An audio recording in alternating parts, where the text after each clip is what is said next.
이번 시간은 우리 채권 및 대손해계 중에서 중요한 사항은 대손색 공제에 대해서 우리 대손해계 회계 처리를 해보도록 할게요. 그리고 여기서 첫 번째 보시면 어음 및 매각 및 추심에 대해서 다 배웠던 내용입니다. 전산회계 2급서부터 중도에 매각했을 경우에 할인료라고 표현하죠. 그래서 매출 채권, 처분 손실을 갖는 겁니다. 근데 만기가 돼서 추심 들어갔어요. 이때 추심 수수료가 발생하죠. 이것은 수수료 비용 중에서 판관비가 대상이 되는 겁니다.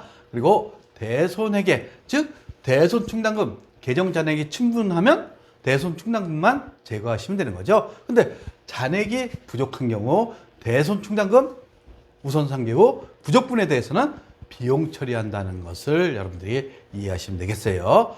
그리고 대손 처리한 채권의 회수 시 어떻게 회계 처리했어요? 차변에 현금하고 대변에 대손 충당금을 늘리는 회계 처리했죠. 근데 우리 대손세 공제를 배웠어요. 어디서? 전산회계 1급 부가가치세에서 공부했어요.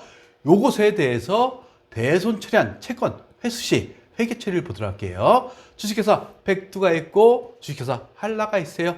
외상 공급을 했어요. 110원. 여기에는 부가세가 얼마가 포함되어 있습니까? 10원이 포함되어 있죠.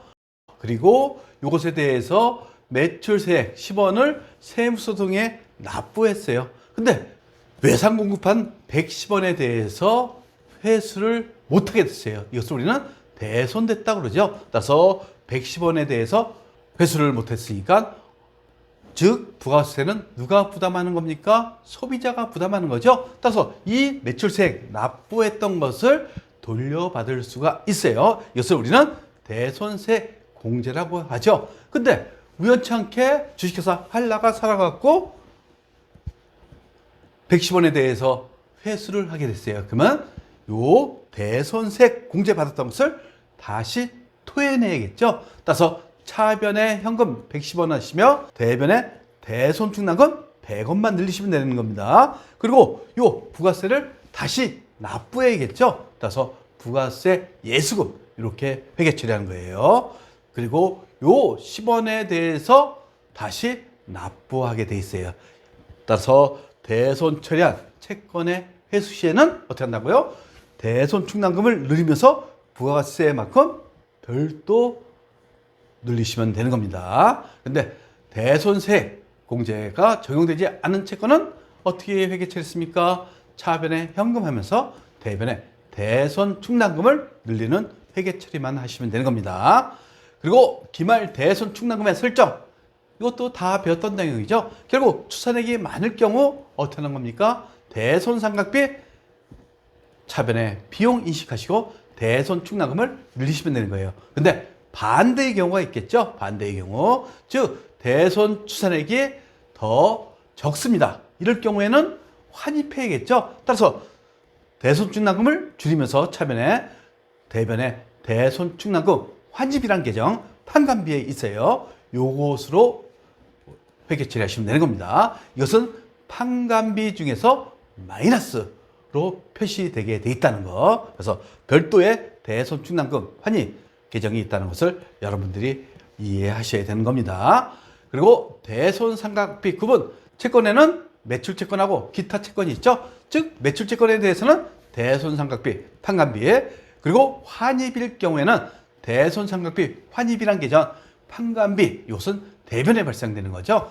그리고 기타 채권일 경우에는 기타의 대손상각비 영업의 비용이 되는 겁니다. 그리고 환입일 경우 대손상각비 환입해갖고 영업의 수익이 되는 거죠.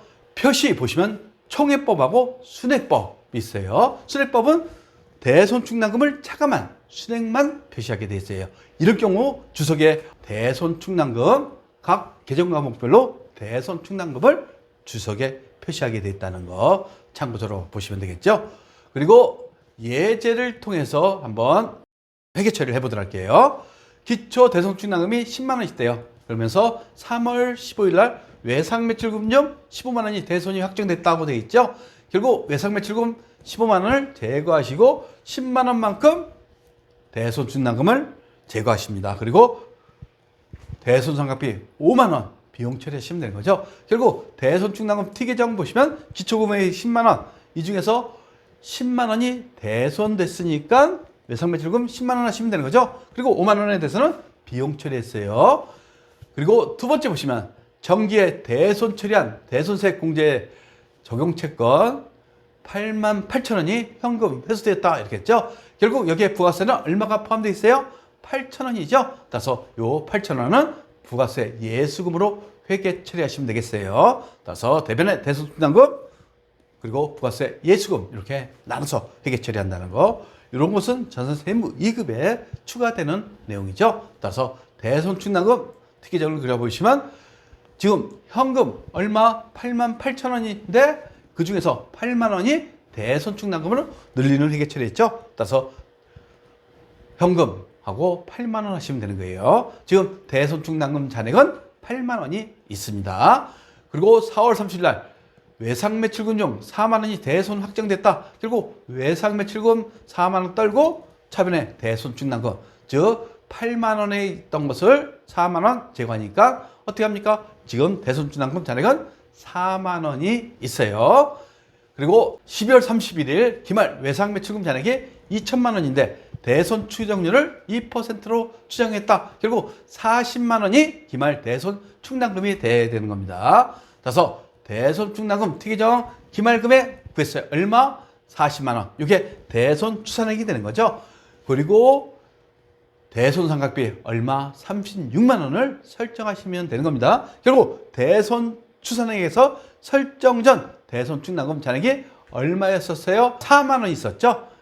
40만 원에서 4만 원을 차감한 36만 원이 대손 삼각비가 되는 겁니다. 따라서 차변의 대손 삼각비 36만 원, 대변의 대손 충당금 36만 원 이렇게 회계 처리하시면 되겠어요. 그래서 대손액에서 중요한 것은 대손세 공제받은 채권을 회수했을 경우 회계 처리를 여러분들이 하실 줄 아셔야 되는 겁니다.